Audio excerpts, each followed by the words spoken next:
Почитуван Коњановски, на крајот на месецов треба да доставите понуди и до Евана Home, тоа е за електричната енергија со која што ќе се снабдуваат домаќинствата, и за загубите на електродистрибуција.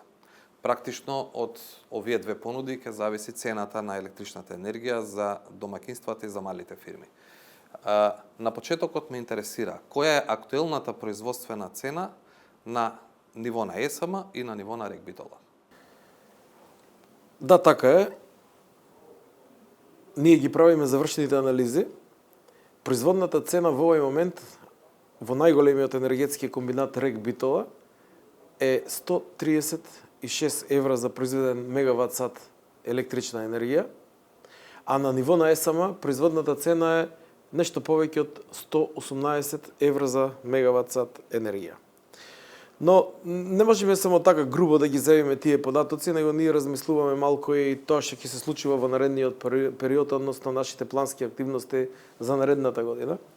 И затоа кога ја правевме таа симулација на цени кои ќе произлезат од нашата компанија и цени кои ќе бидат доставени до владата, ние тоа го направивме веќе, направивме некои симулации, ги доставивме тие цени до владата и јас сум сигурен дека граѓаните нема да имат некој финансиски шок во однос на тоа каква ќе биде цената на електрична енергија во наредниот 6-месечен период. Мислам дека цената, она што беше кажано од влада, цената некако ќе се движи помеѓу 58 и 62 евра, а тоа од друга страна нас не дава поттик да работиме многу поефикасно во наредната година, се со цел ние како компанија да ги намалиме производните трошоци за енергијата која ја произведуваме. Дали веќе после неколку месеци раководење на компанијата на власта, можете да ни објасните како производствената цена скокна од околу 50 на евра за мегават час на сегашните 136, колку што кажавте?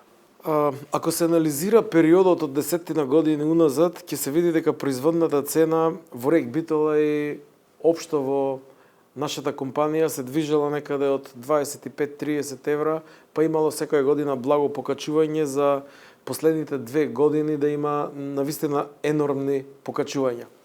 Имено пред 2 години, 22 година, производната цена во РЕК Битола на произведен мегават сат енергија изнесувала 66 евра, за да добиеме ние 24 година, сега во овој момент на непомината цела година да имаме производна цена од над 136 евра од мегават. Заклучивте ли како се случило тоа? Кои се причините? Да, причините се во две насоки. Прво, заради лукративното планирање на одредени елементи, дел од управниот одбор на нашата компанија и дел од луѓето кои по ресори го воделе енергетскиот систем во државата, допринеле со низа постапки да немаме ние доволен ископ на јаглен во нашите рудници. Имено во последните 5 до 6 години перманентно се намалувал ископот на јаловина во нашиот рудник, а со тоа се намалувал и ископот на јаглен. Имено според целокупната проектна документација, главниот рударски проект и дополнителните рударски проекти, односот на ископ на јаловина и јаглен е 10:1. Значи треба да ископаш 10 тони јаловина, земја, за да добиеш 1 тон јаглен.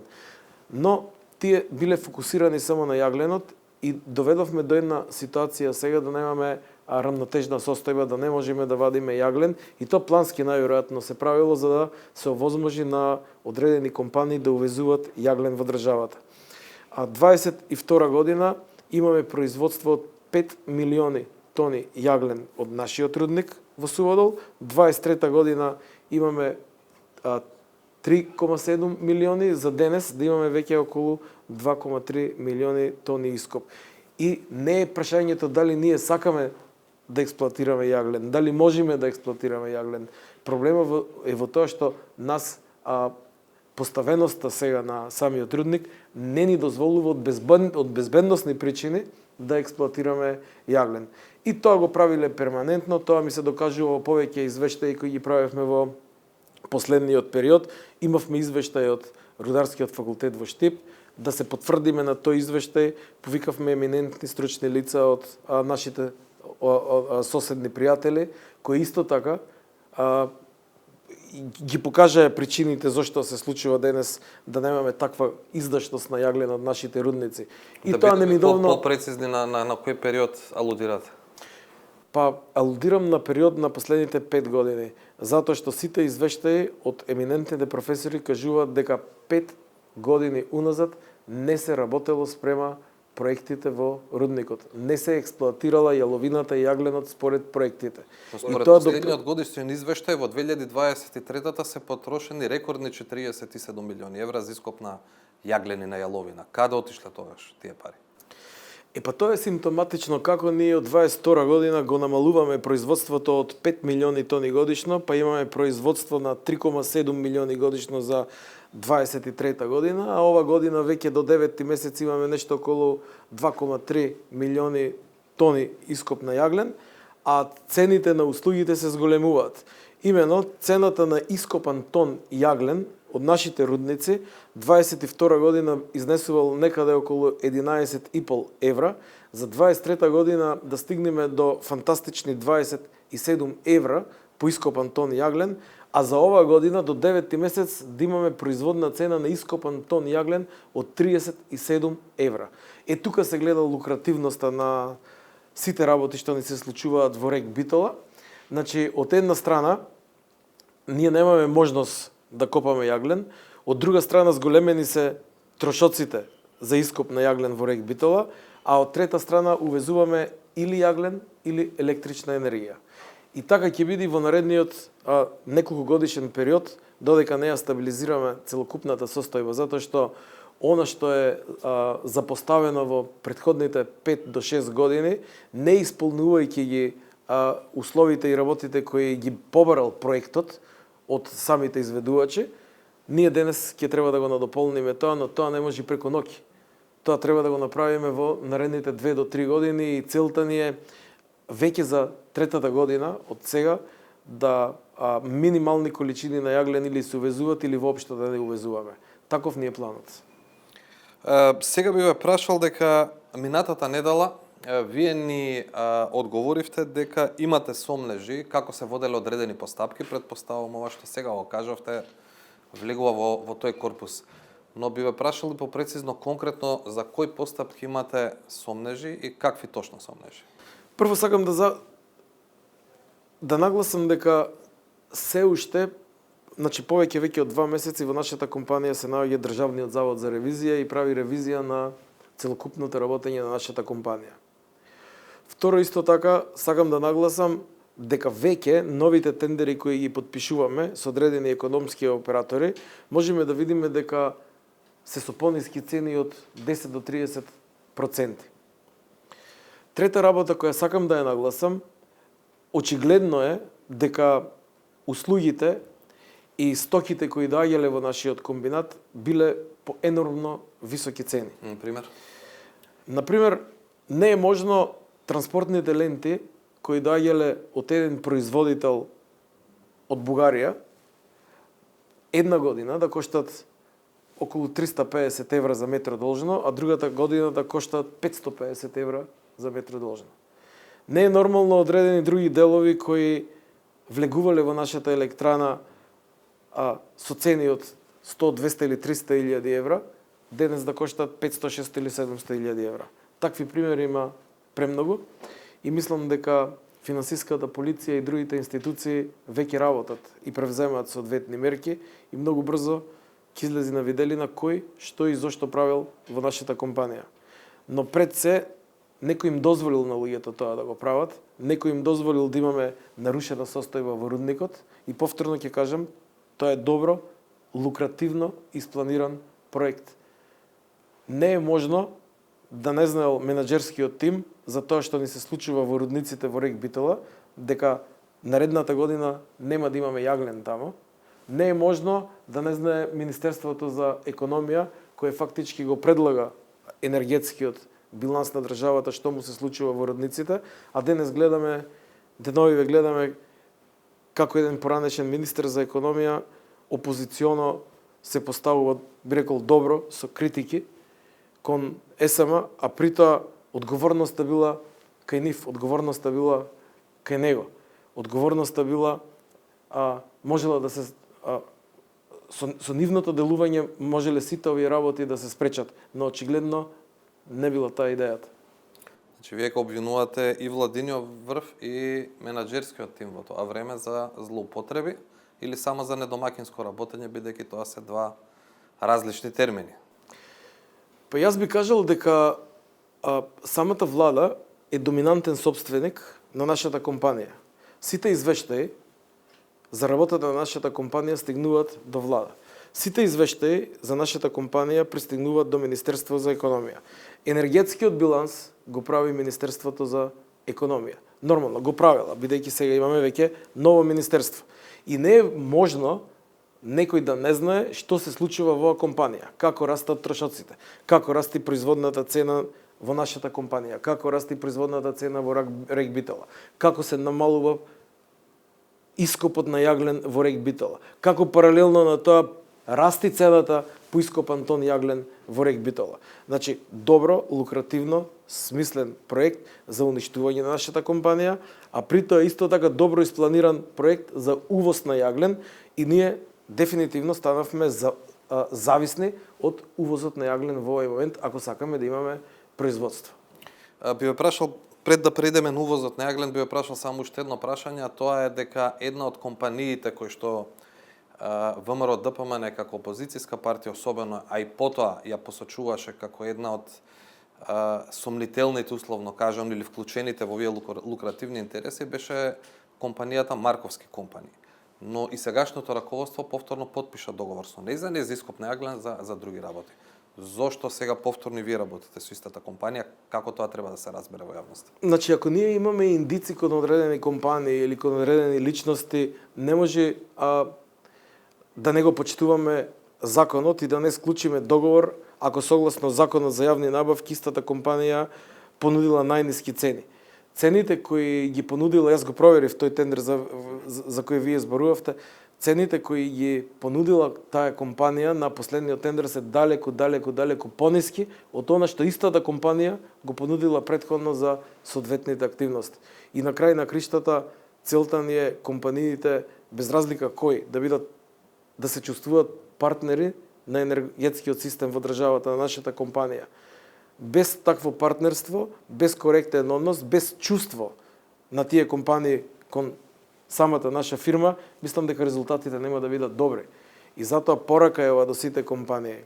Значи, колку повеќе заеднички се грижиме за електроенергетскиот систем за нашата компанија, толку нашата соработка ќе биде подолгорочна. Го споменавте увозот на јаглен. Лани тој бил од прилика 1,1 милиони тони, за што се платени нешто над 100 милиони евра.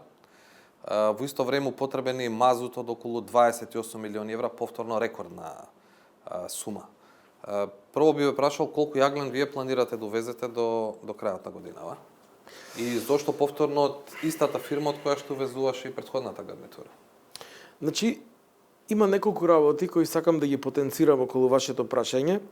Повторно сето доаѓа од она што ние во овој момент го имаме во нашите рудници.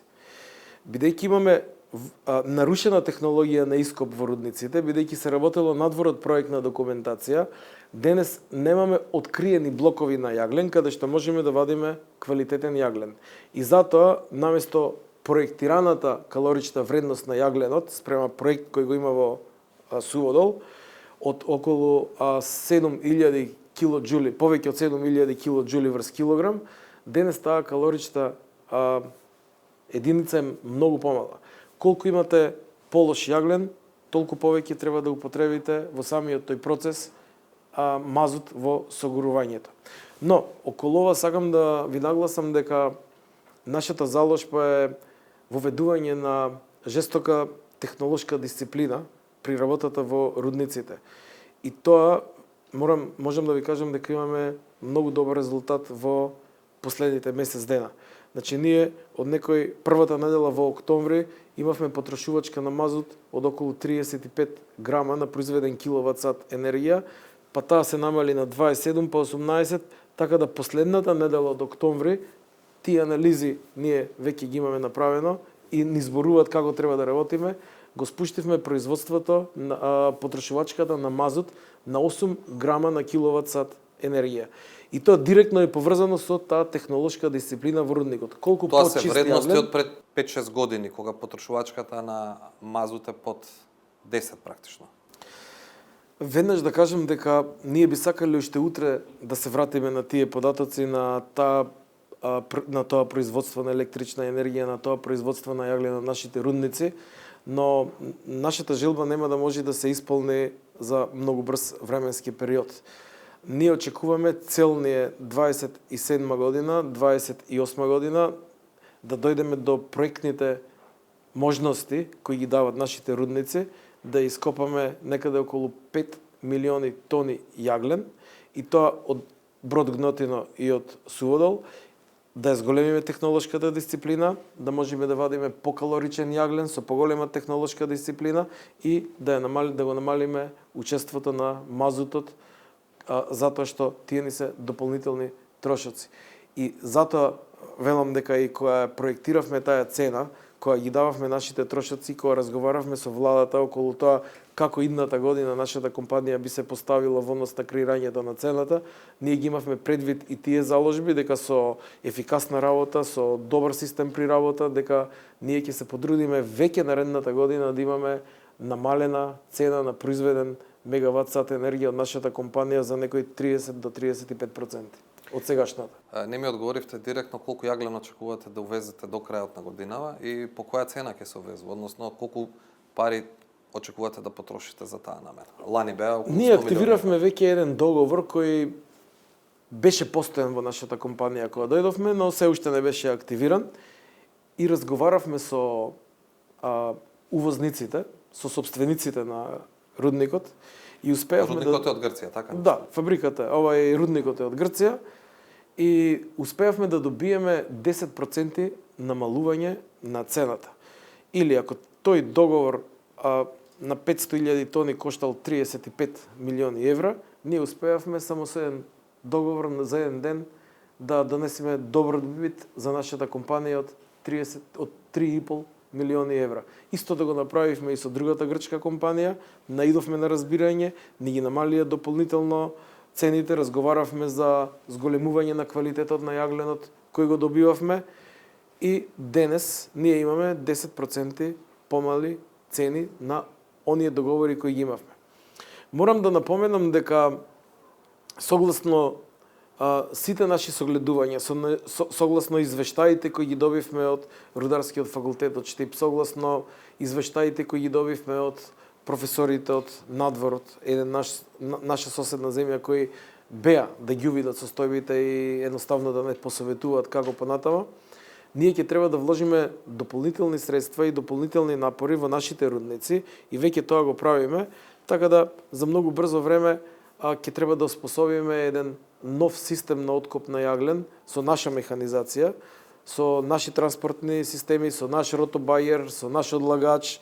Само дополнително ќе треба да се набават резервни делови за да можеме да го способиме транспортниот систем и таа инвестиција во блиска идни во наредните 2 до 3 месеци мора да ја направиме, би коштала околу 3 милиони евра, но без неа не може да ги очекуваме истите количини на јаглен. Мора да ја ослободиме тежината, теретот, земјата, за да можеме да вадиме јаглен. Така да во наредниот период ќе бидеме фокусирани на тие активности и во наредниот период ќе гледаме да имаме стабилно производство на јаглен од околу 7 до 10.000 тони на ден, што е, морам да кажам, многу мала количина, но заради стабилноста на самиот рудник ние не можеме повеќе да очекуваме. Нормално останатите количини треба да ги увезуваме. Или треба да увезуваме електрична енергија, или треба да увезуваме јаглен. Кога веќе ние имаме фиксни трошоци во нашето производство, многу поедноставно и пологички би било да увезуваме јаглен за да добиеме крајен производ, да работат многу повеќе фирми, многу повеќе луѓе, да го градиме бруто домашниот производ на нашата држава на тој начин.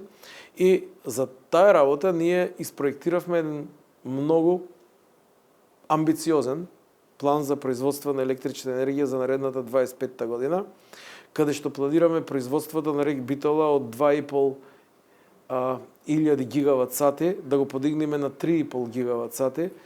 Во ист момент Осломеј, термоелектраната Осломеј, негде ја димензиониравме на околу 450 гигават сатови, значи производството од термото негде да ни биде 3900 гигават сати, и тоа е она што го кажавте, да се вратиме да пробаме да се вратиме на некои години од 5 години уназад.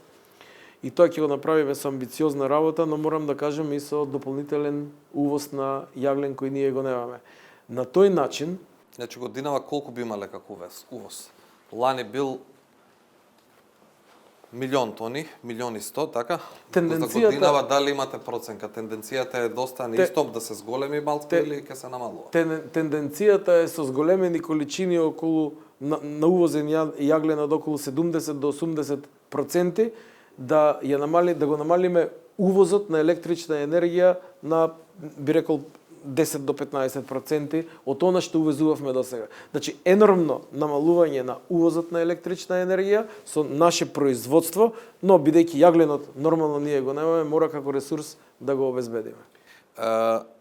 Токму во емисијата 360 степени, Министерката за финансии, објаснувајќи ги состојбите во РЕК Битола, се разбира многу покусо од ова што ние го зборуваме сега, изрази сомнеши околу увозот на јаглен, и тоа по две точки, со нејзини зборови, како што кажа дека не се контролирало дали се увезува јаглен или земја, веројатно сугерирајќи дека не се што било мерено како јаглен, било јаглен. И го отвори секако и прашањето на калоричната вредност, односно на квалитетот. Дали вие имате најдено дека се пишувани фиктивни количини на увезен јаглен и дали бил тој со спорен квалитет? Ве прашувам се тоа затоа што увезуваат и истите компании. За мене индиција... Дали имате... Да, повелете. Гледате вака, без прега, од една страна вработените на компанијата и од друга страна вршните компании, не може да се случи ништо лошо по компанијата. Не може да се случат криминални активности и лукративни активности. Значи, мора да има спрега меѓу едни и други. Самата индиција за мене е тоа што неколку пати се променувал квалитетот на јагленот, кој требало да се увезува по тендерска документација. Значи, од повеќе стручни лица, изработени се повеќе варијанти каков квалитет на јаглен е потребен за РЕК Битола. Немаше потреба такво нешто. Ние, спрема нашите котли, точно знаеме каков јаглен треба да употребуваме, со која калорична вредност, кој процент на пепел треба да го има јагленот, која влажност треба да го има јагленот, која калорична вредност треба да го има јагленот и кој процент на сулфур во јагленот. Немало потреба од промена на дадените параметри и услови. Значи, да се растави јаглен под овие параметри? Автоматски, тоа ми дава за право да размислувам дека во право е тоа што го кажала министерката, дека доаѓал јаглен со сумнителен и лош квалитет. И доказ за тоа, нема поголем доказ од тоа. Тоа што се случи во РЕК Битола, во блок 3, кога до кота 14 буквално се забетонира котелот, се асфалтира котелот со неквалитетен јаглен, односно згура. Кога тоа се стврдна, беа повикани специјални екипи, минери, кои со специјална рударска опрема ја отстрануваат таа згура која се најдуваше во самиот котел. И при тоа, никој не кажа дали е нарушена стабилноста на котелот, како тоа влијаело врз одредени елементи во котелот. И гледаме, упорно зборуваме за ова работа во јавност и се уште нема истрага од оние кои очекуваме да го слушнат овој глас и да побарат одредени информации од нас за ваквите состојби околу неквалитетен увоз на јаглен во Битола. Дали ова одработите? Прво влијаело врз опремата, а второ тоа влијаело и врз здравјето на луѓето, затоа што тој неквалитетен јаглен, прво бил дел од него битуменозен, второ не бил лигнит и трето ги имал други количини на сулфур отколку предвидените. Дали ова е нешто што сега го истражува Министерството за внатрешни работи или финансиската полиција, рековте они веќе земале дел од документацијата. И јас знам дека долго време има истражни дејанија во нашата компанија, но точно за кои работи се работат, јас стварно не можам во овој момент да кажам. Како ќе се осигурате дека нема да ви се случи повторно ова со увозот на јагленот? Односно дека ќе добивате јаглен со лош квалитет? Единствено нешто што разговаравме со директорите во РЕК Битола, директорот во Осломе и останатите директори на еден од првите состаноци на управниот одбор е дека ние, како управен одбор, единствено ќе се грижиме за професионалноста. Ние ќе се грижиме за тоа сами да ги носат на инженерски начин одлуките, каков јаглен им треба, каков ремонт им треба, кои резервни делови им се потребни, како да решат одредени проблеми во рудниците, како да решат одредени проблеми во однос на набавка на некоја механизација, но ние ќе им видиме само сервис кој ќе гарантира дека компанијата ќе се движи во овој правец со желба за намалување на сите трошоци непотребни кои беа нотирани во изминатиот период. На кратко, има ли механизам како се проверува тој јаглен кога доаѓа во РЕК Битола? Има механизам, нормално и тоа е опишано во договор, но тоа треба да сакаш да го правиш. Ако сакаш да го правиш, сигурно дека ќе има механизам како што сега го правиме. Значи, такви тестирања ние имаме во нашата лабораторија. Денес, прочем, се покажува, по самото тоа што имаме намалено количество на мазут денес, се покажува дека квалитетот на јагленот е добар.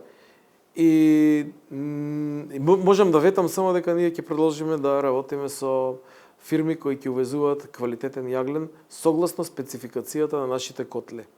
Минатата недела, кога правевме една анализа за работењето на ЕСМ, имајќи го предвид и последниот извештај, во одговорите што тогаш не ги испративте, рековте дека ќе преземете мерки со кои практично ќе се спречи корупцијата. Може ли да ни кажете кои се тие мерки и дали веќе имате некакви рокови? Прво видов огромна желба кај сите директори во сите подружници и ја гледам таа желба и енергија кај моите колеги од управниот одбор. Навистина сакаме тоа да го направиме и бидете сигурни дека ќе направиме. Најголем доказ за сето ова што ви го зборам ќе бидат, да речеме, финансиските извештаи кои ќе ги погледаме за година дена, за 2 години и ќе видите дека тука ќе имаме енормни намалувања на сите трошоци во однос на набавка на стоки, во однос на набавка на услуги, во однос на количини на произведена енергија, цените по кои ја продаваме и ја извезуваме одредени наши продукти и така натаму. Правите и ревизија ваша. Кои се главните наоди досега? Главните наоди досега на она што можевме да го анализираме се прва нарушена дисциплина и ние ќе делуваме во однос на тоа колку повеќе имаме дисциплина, толку имаме подобар производ, толку имаме поголема продуктивност.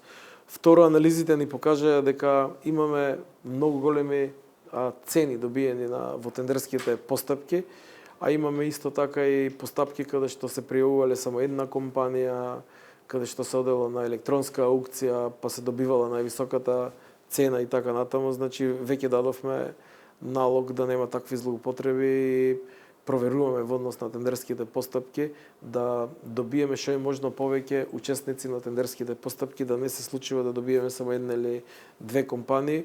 Значи, ја отвораме вратата за стопанството во нашата компанија за соработка. Се надевам дека ќе го искористат тој простор со тоа што ќе понудат пониски цени, а ние гарантираме дека ќе понудиме поголема конкурентност за голем дел од тие услови да можат да ги исполнат што е можно поголем број од компании, при тоа да не заборавиме на професионалноста на извршување на сите активности во нашата компанија. ЕСМ е важна компанија за цела држава, ние како новинари секако ќе продолжиме да го следиме сето ова што го говорите, но сега еве при крај би сакал повторно да се вратиме на самиот почеток. Кажавте дека производствената цена во моментов е над 130 евра за мегават час.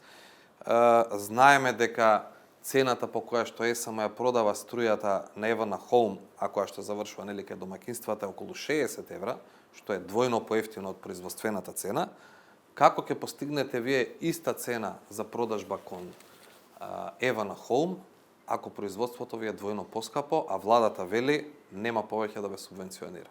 Од каде пари? Одговорот е многу едноставен.